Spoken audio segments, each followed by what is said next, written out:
Bonjour à tous, bienvenue pour une nouvelle vidéo. Bon, ouais, ça y est, j'ai repris du poil de la bête.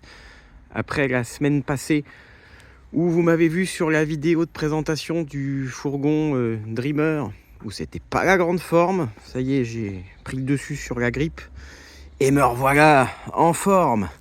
Et du coup, qui dit en forme dit doublette. Doublette de fourgon, bah ouais. Et comme quoi, des fois, la loi des séries, ça se vérifie. Je suis resté un moment sans fourgon. Et puis là, je vous en présente deux coup sur coup. Bon, on va pas faire de suspense. Déjà, je reviens rapidement sur la vente du Dreamer la semaine dernière. Bon, il s'est vendu très très vite à l'issue de la vidéo, mais ça a été une vitesse folle. J'ai eu une grosse liste d'attente dans la foulée. J'ai pris des visites dès le lundi matin. Et ça s'est fait dans la foulée. Donc lui, il est vendu. On n'en parle plus. C'était à prévoir, hein, vu la config. Et là, j'ai ce deuxième qui en fait est arrivé juste avant le Dreamer et qui s'est vendu aussi sec avant même que j'ai besoin de vous le présenter en vidéo. Un fond Vendôme, et je suis bien content, on va revenir là-dessus après. Alors, c'est un petit peu le jumeau de l'autre au niveau aspect, année. On est sur du Ducato en L3, donc 5,99 m de l'année 2016. Donc finalement, ça fait le même genre de véhicule en présentation, surtout qu'il est gris métal lui aussi, avec des jantes alu, tout ça. Mais en fait, ce ne sont pas du tout les mêmes véhicules. Voilà. Ils ont en commun d'être des fourgons sur Fiat Ducato et de la même année, mais c'est tout. Donc ce fond Vendôme-là, j'avais un abonné en mandat de recherche, exactement pour ce type de fourgon, depuis déjà quelques semaines. Dans un budget qui était bien déterminé, en dessous de 40 000 €, hein, grand maximum entre 30 et 40. Et le marché, il est fait de tout et n'importe quoi. Et le hasard a fait qu'un abonné m'a proposé celui-ci. J'ai dit bingo. Donc il me l'a amené. Je lui ai pris en courtage de vente, après inspection bien sûr. Et puis il collait entièrement aux critères de mon abonné en mandat.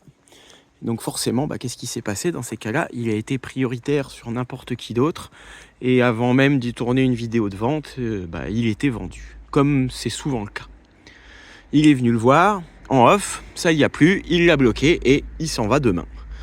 Donc d'ici à demain, quand même, il fallait que je puisse faire une vidéo qui a un petit peu d'allure, pour vous tous, pour que vous puissiez vous rendre compte du modèle que c'est.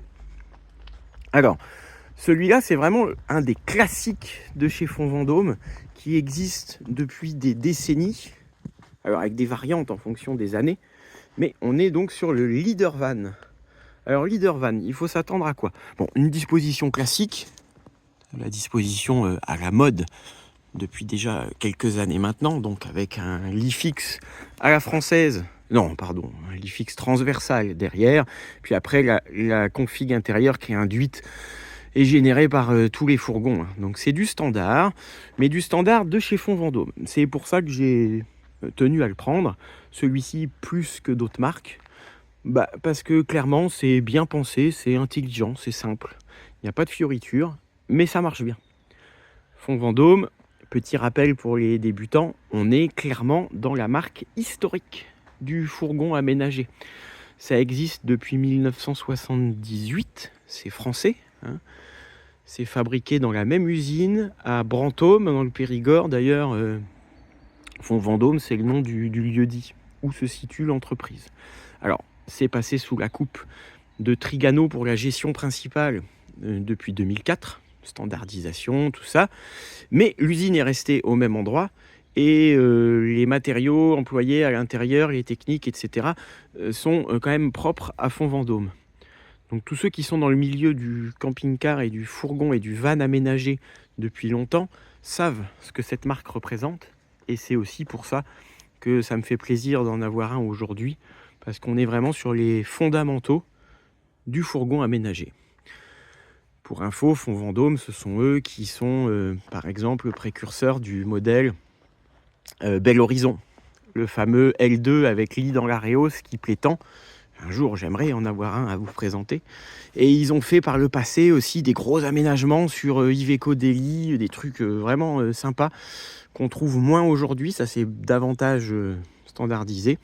Mais il n'en reste pas moins que les véhicules sont plutôt sympas. Alors, celui-ci, il est très simple. C'est-à-dire qu'on n'a pas d'équipement particulier. Il n'est pas comme celui de la semaine dernière qui était bourré d'équipements. On est sur un 2 litres 330 multijet. Classique, standard, pas d'AD Blue encore. C'est déjà la face avant restylée, hein, bien sûr, vu l'année. Véhicule sans gadget. Pas de store. Par contre, on a un bel éclairage extérieur. On a un marchepied électrique. On a des jantes aluminium. Il est très sobre en présentation, mais moi je les aime bien, je trouve que ça passe bien. Avec un porte-vélo à l'arrière, des fenêtres derrière, au contraire du Rapido Dreamer. Et puis une déco très sobre. On n'a plus de bande verte. On reconnaît le dessin des bandes fond Vendôme, mais on n'a plus le traditionnel vert qui avait fait l'image de la marque. Peut-être que les plus aguerris d'entre vous auront remarqué à ce chauffage, à cette grille, que là on va être sur un Truma gasoil et non pas un Truma gaz. Donc c'est un avantage. Ça dépend des voyageurs. Il y en a qui vont voir ça comme rédhibitoire et d'autres qui vont absolument vouloir un chauffage au gasoil. Il est certain qu'avec ce système, on consomme moins de bouteilles, on reprend ça sur le réservoir carburant, c'est vrai que c'est plutôt pratique. Bon, il est en très bon état. Vous allez voir après l'intérieur. On a malgré tout l'équipement standard voulu par l'année. On va y trouver un régulateur de vitesse, une climatisation, des airbags, un ABS, des vitres électriques, un verrouillage centralisé, on a nos stores Remis. Hop. Du bon standard. Voilà. Il est en très bon état par ailleurs en carrosserie. C'est un véhicule qui a été bien suivi. Il a 91 000 km. Donc, il a servi. C'était le véhicule de quelqu'un qui s'en servait, voilà, qui partait régulièrement avec. Et je vous propose de passer à l'intérieur. Alors vous allez voir, l'ambiance elle est plutôt sympa. Je trouve ça assez chaleureux. Il est bien pensé, tout simple, mais bien foutu. Vous allez voir qu'il est complètement différent de celui que vous avez vu la semaine dernière et encore en tête. On est sur un plan beaucoup plus standard, mais avec par exemple une cuisine plus spacieuse. Bon. Partie avant, au niveau de la dinette, on va avoir une rallonge de table. Sous le pied de dinette, sur ce modèle-là, on a un rangement. On n'a pas de local technique. Vous voyez, c'est deux écoles différentes. Bien sûr, comme d'habitude, les sièges avant pivotent. Ils viennent faire le salon pour 4 personnes, si besoin. Alors, ce que j'aime bien, moi, après les goûts, les couleurs, ça se discute pas, c'est la façon dont est traitée la sellerie. Ce faux cuir, ce sky là, est plutôt sympa, avec les surpiqûres. J'aime bien aussi le principe d'avoir une liseuse supplémentaire, là, quand on a retourné le siège.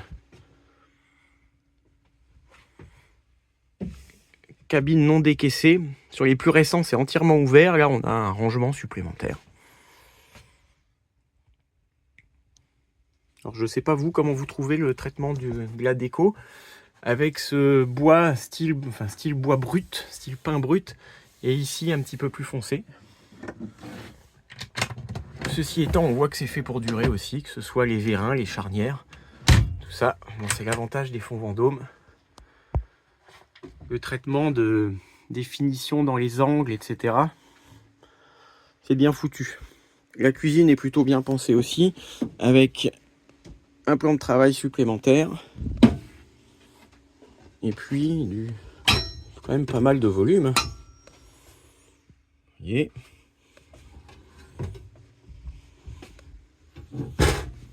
Et des principes de grands tiroirs casseroliers. Là, on peut venir moduler ça comme on veut. Tac. Voyez là, c'est balèze. Vraiment de quoi faire.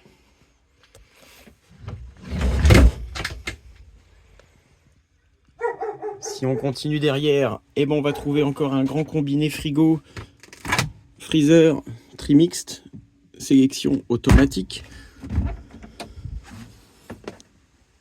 Plutôt pas mal. Au-dessus, un rangement. Placard de pavillon. Donc tout ça, c'est doublé, tout en plastique, facilement nettoyable. On va retrouver la même chose encore là. Hop. Donc c'est ceinturé de placard. On dort potentiellement avec la tête ici. Fenêtre, spot. Ici ça s'occulte mais ça ne s'ouvre pas. Autre rangement avec la commande du chauffage ici. Pas besoin de se lever pour mettre en route. Et là on a une penderie. Alors qui vaut ce qu'elle vaut. On peut suspendre là. Bien évidemment on retire ça. Et si jamais on a des habits volumineux, on retire ça. Et on vient suspendre la veste de costume qui descend jusque là. Bon, pourquoi pas. C'est fait gain de place. Vous avez certains fourgons de la même gamme qui n'ont pas du tout de penderie. Ils ont fait ça comme ils ont pu. On aperçoit la boucle de ceinture là qui veut bien dire qu'on peut relever le sommier. Toujours le même principe dans ce type de fourgon. On vient dégager de la place dans le couloir si on a besoin de charger des objets en longueur. Bien sûr, ça communique. Je vous montrerai par dehors. Ça a été un petit peu arrangé différemment par le premier propriétaire. Lanterneau classique, les 40-40 qui vont bien. Et notre cabinet de toilette, très traditionnel, là, ici. Vous voyez, comparé à celui qu'on a vu la semaine dernière. Mais on notera quand même notre lanterneau, une baie ouvrante avec store moustiquaire, des bons placards hauts, placards bas, la bouche de chauffage à bonne hauteur. Voilà, le traitement de tout ça, c'est plutôt bien fait. Bien jointé, c'est propre. Et on se douche ici au centre, dans le bac à douche, avec un gros caillebotis.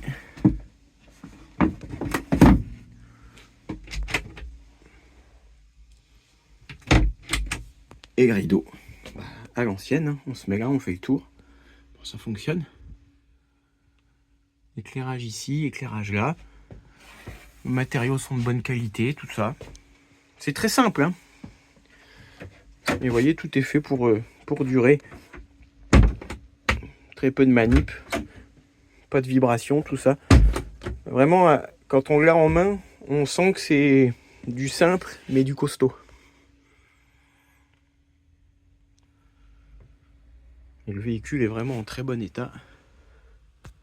Ça, il n'y a rien à dire.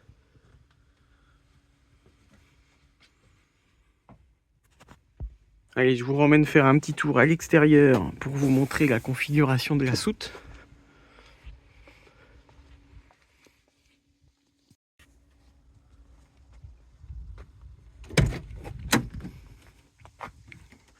Voilà.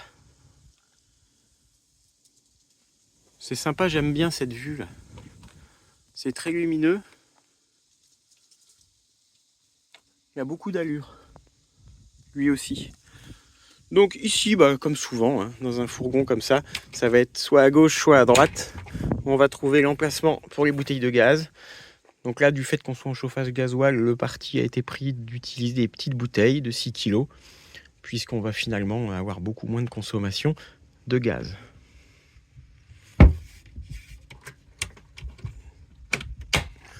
Là, ici, le grand rangement qui a été cloisonné. L'ancien propriétaire lui venait glisser table et chaises ici et utiliser la partie du bas où là on va trouver tout le nécessaire pour configurer le lit dinette, hein, parce que c'est un 3 couchages, mais on se doute bien que c'est pas celui qu'on va utiliser le plus. Donc on part à 2 avec ces modèles là en général, hein. Et on a tout cette place de disponible dans lequel on peut venir mettre sans aucun problème 1 ou 2 vélos pliants d'ailleurs, ça y va très bien. Autre rangement là. Et on a toute la partie technique ici avec le Truma et 2 batteries auxiliaires là en enfilade l'une derrière l'autre. Ça c'est plutôt pas mal. On va retrouver une bouche de chauffage aussi ici. Simple et sans fioriture. Voyez. Hop.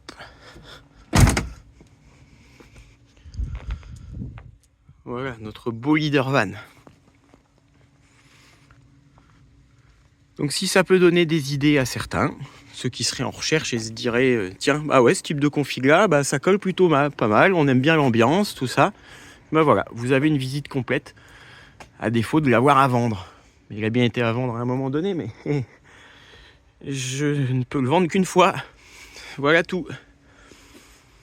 Au niveau budget, on est juste sous les 40 000 €. Ce qui est dans le standard, si on considère la marque. Hein, parce qu'on peut trouver un peu plus récent, mais avec beaucoup plus basique. Moins bien assemblé, moins bien isolé. Là, on est sur du fond Vendôme, ça reste la valeur sûre, qui se revendra toujours très bien. Et celui-ci est en plus en très très bon état carrosserie, ce qui bien sûr ne gâche pas le plaisir.